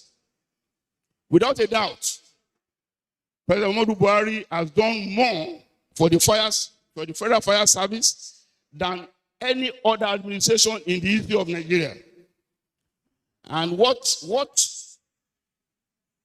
the president has committed to the fire service, Federal Fire Service, between 2015 and to date is more than what has been spent on that service since 1901 when it was created. Other services. In the main ministry, we have Citizenship and Business Department. And from 2019 to date, that department has processed and granted 1,219 business permits, 2,006 expatriate quotas, and renewed 7,424 expatriate quotas and received 83,263 marriage applications. In conclusion, the Ministry of Interior has fulfilled its mandate of maintaining safety of Nigeria, of Nigerians, and internal security through the 4 agencies I've listed and enumerated the activities above, and in collaboration with other security agencies and intelligence groups. We are happy that we can come out now very, very boldly and proudly that the security of our citizens and the territorial integrity of our nation are safe. The security challenges we are facing were exacerbated by the restriction and the privations of COVID-19 in spite of government ameliorative measures, and it's worldwide. We hardly want to say this. Whatever we are going through is not limited to Nigeria. It's a global phenomenon that COVID-19 really exacerbated. But we shall continue to protect the lives and property of Nigerians and foreigners in our midst. We shall continue to work for the peace of the nation and the entire elements that constitute threats to the people. We shall bear the full powers of the government to secure every inch of our land. We shall not rest until peace is fully restored to Nigeria. I must thank President Muhammadu Buhari for his presence of mind and the charge he constantly gives us on restoring peace and security to every inch of the land, and for the unprecedented resources he has made available, particularly to the Ministry of Interior, its agencies, and other MDAs. I must thank all our sister security agencies and institutions for their cooperation and assistance all the time. For those who are listening and watching, I thank you all for your attention.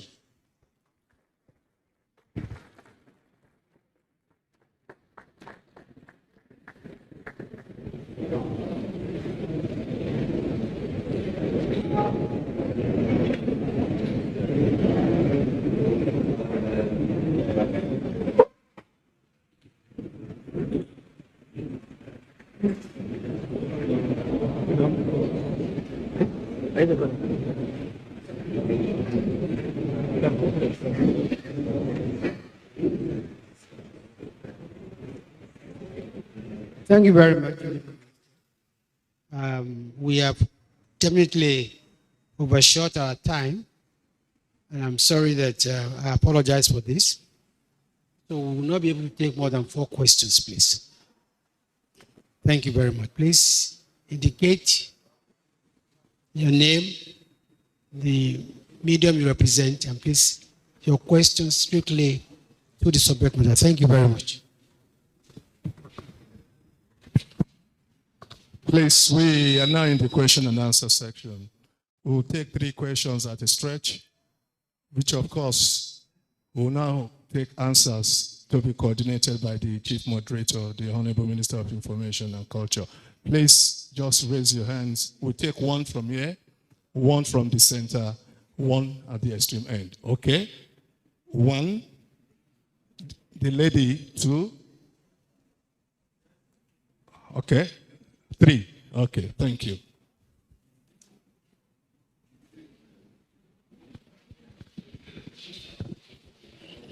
Thank you very much. My name is Bonnie Alams.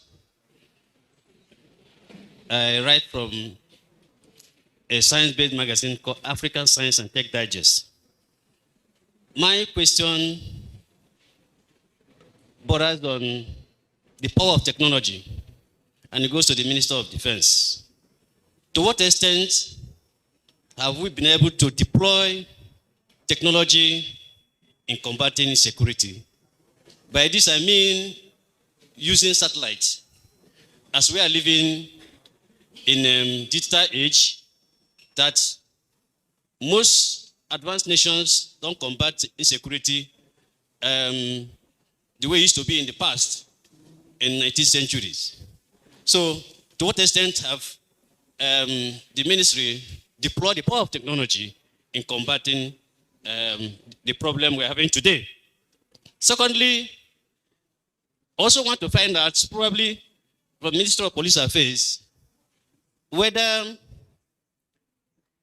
in intelligence gathering, whether we've been able to find out what is actually the root cause of insecurity we have in this country, whether it is politically motivated, is it religious, tribal, or economic induced. And finally, the Minister of Interior just told us that the immigration is doing very well. I quite agree with you to some extent. But what is actually the role of, because I've heard in the past that most of, about 70% of the insecurity we're having are being carried out by foreigners.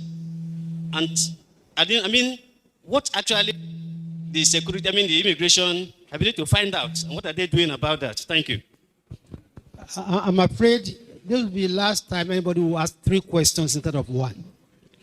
Please, we don't have time. Please, anybody, please, you have 1 question. Don't ask 3 questions because you are given the opportunity to ask 1 question. Please, thank you very much.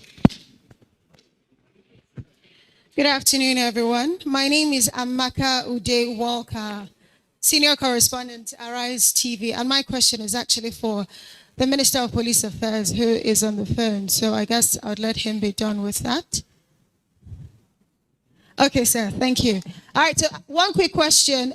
Married to what my brother had asked about intelligence gathering, is the fact that we're under policed. And September last year, Mr. President had ordered recruitment of more police officers. I remember he said 10,000 every year. 1 year after, we're still having the crisis with regards to the recruitment of police officers. So my direct question to you is, where are we in this regard? And are we anywhere close to seeing an end to the impasse, so that way we can get the policing we need in the country? Thank you.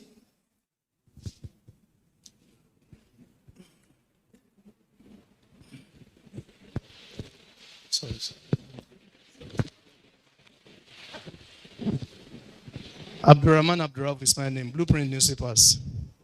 Well, I have quite 2 or 3 questions, but the Honorable Minister is insisting we ask 1. Maybe I just put the 3 questions across. You choose whichever one. Yes, let's pick just 1. Now, it has basically to do with the December deadline given to end the security challenges by the Honorable Minister for Interior. I'm asking this because the Honorable Minister for Defense said in the past few months, we have had a series of feats over this banditry and terror activities. But my question is, why are these achievements coming after the President Muhammadu Buhari gave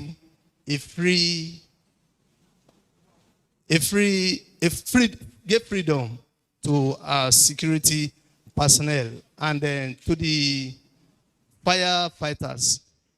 I don't know if the Fire Act, if the Fire Act gives permission to kill. Honorable Minister. 1 question, please. Thank you. And please reframe your question. Okay, thank you. Rephrase it, yes. Thank you.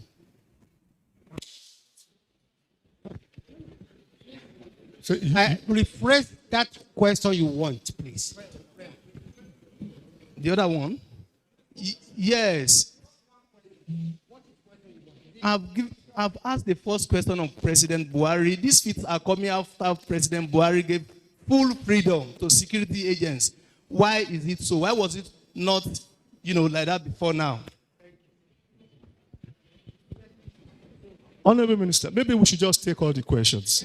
Thank you very much. The last one, please. Thank you. Okay. The last question. Thank you.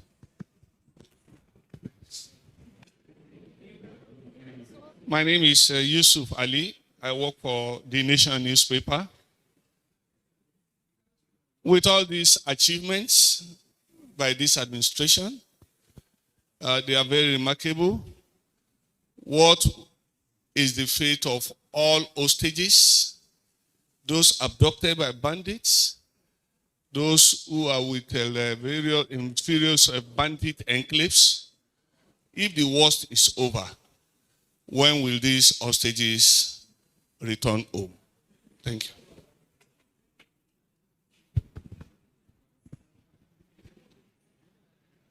Please.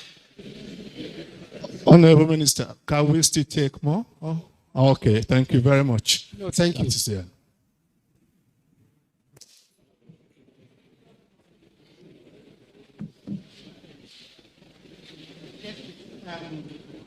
I think the first question was directed to the Honorable Minister of Defense, I guess. So I think you are the first question, which was how much the military is addressing using technology to address the war against terrorism.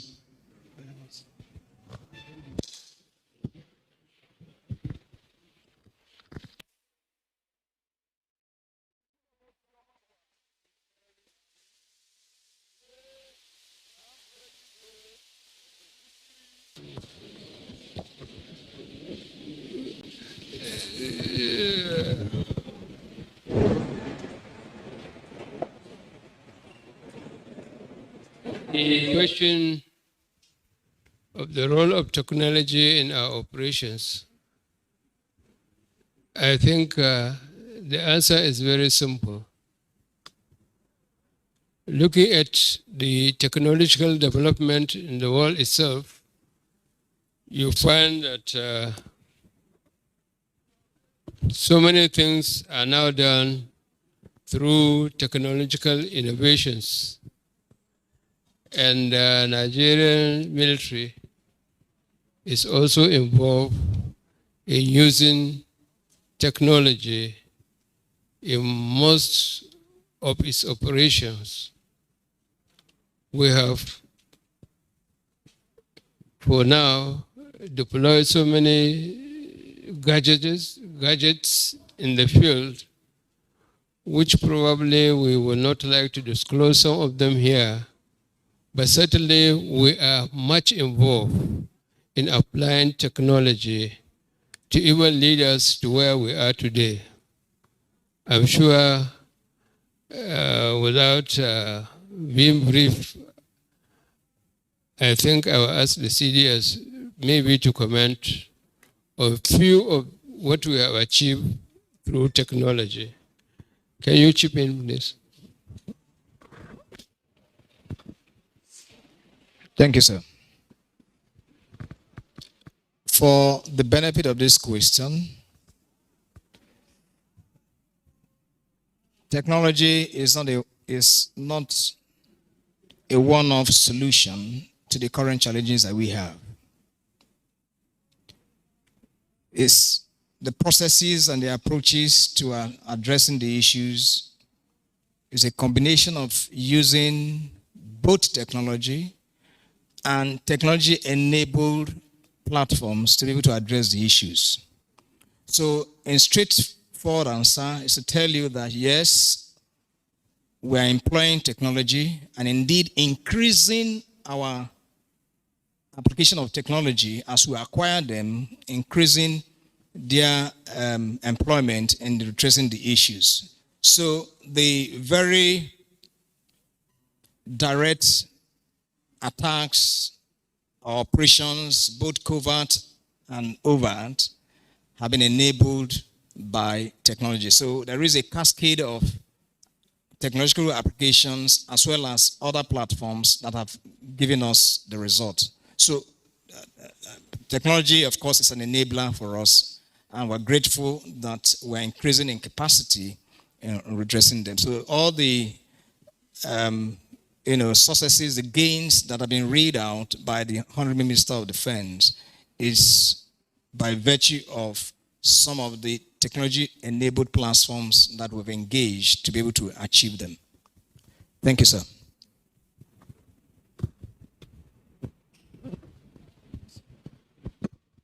Thank you, sir. So I think the next question is to the Honorable Minister of Police Affairs, asking about the issue of 10,000. Which one?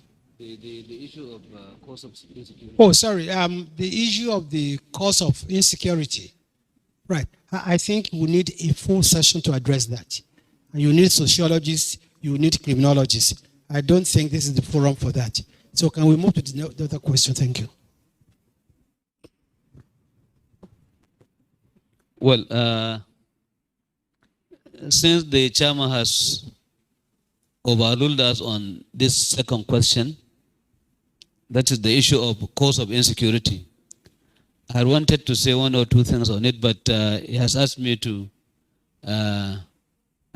go to the third one. But I want to say it is both economic, it is political, and let us not forget that this issue of insecurity is all over West Africa. It is not just a Nigerian matter. We should also not forget the fact that when this administration was about to come on board, some disgruntled people were of the opinion that if they don't retain the power, they will make the country very ungovernable. We are not saying that they are the ones who are making it ungovernable now, but it may be political, we don't know, but we are on top of the situation. And that's why we are here to tell you we are on top of the situation.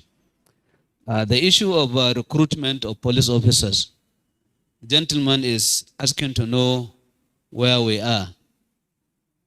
In 2019, when Mr. President made his second coming, he gave the police the directive to recruit 10,000 police officers annually.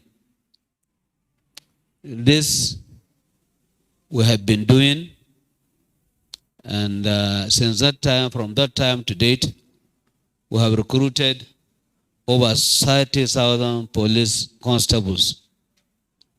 This is in addition to the average of 500 that are being recruited annually from the Police Academy of Odile. So what is remaining now is the last lap of the 10,000 that he gave us. And this is going to be done late this year or early next year by the grace of God. So we are on course, and the number of police in the country is on the increase. And we are making sure that to improve the number of policemen on our payroll. And before the end of this administration, we will ensure that, we will make sure that we complete the last 10 that we are supposed to do. So we are on course. Thank you. Thank you very much. Any question for the Honorable Minister of Interior? Pardon? No, if there's no questions addressed to you, then that's okay. No. Thank you. I think the other on the outstanding question is to the issue of when will the captives, those who are kidnapped, when will they be released? My answer is that if we have followed the trajectory of this particular conversation today, we've reeled out the number of hostages that have been released, that are being released. Work on negotiating release of hostages are not things you discuss on a platform like this. What I can assure you is that the federal government is busy and is committed to ensuring that nobody will remain in captivity of anybody, whether they be, bandits, whether they be ritualists, whether they be kidnappers. So please follow with us, work with us, help us, and please, if you have any information, make it available to security authorities. I thank you very much. Thank you very much, the Chief Moderator. Before we bring this press conference to a close, let me quickly recognize the PS, Federal Minister of Interior, Dr. Shoaib Mohammed Begore. Thank you so much for being part of this program. Ladies and gentlemen of the media, we want to thank you for your time. We have come to the end of this press conference. Thank you and God bless you. May we please rise as we take the national anthem, please.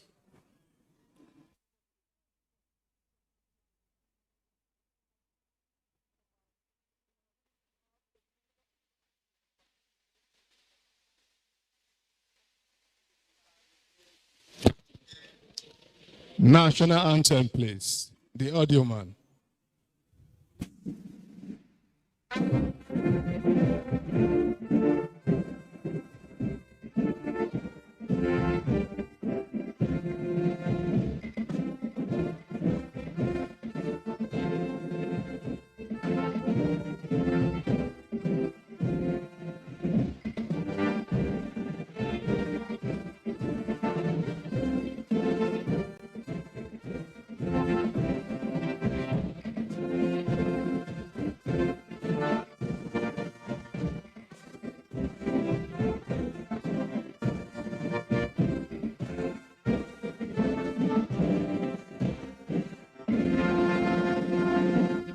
Thank you. God bless you.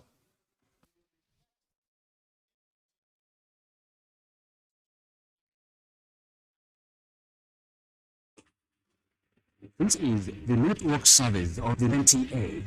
We'll be joining our outside broadcast crew for another live broadcast.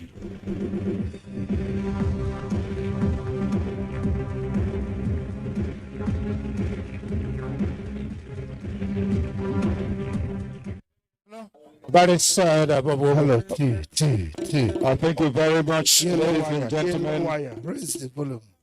We are gradually getting to the high. You are welcome to the outside broadcast on Nigerian Television Authority, live here in Aba, the commercial city of Abia State. Today, the state governor has welcomed his bosom friend, the executive governor of Rivers State, His Excellency Nyesom Wike, for the official commissioning of the first ever flyover to be built in Abia State. Aba, precisely. You are welcome. The man of the moment, Dr. Ikpeazu, Governor of Abia State, addresses.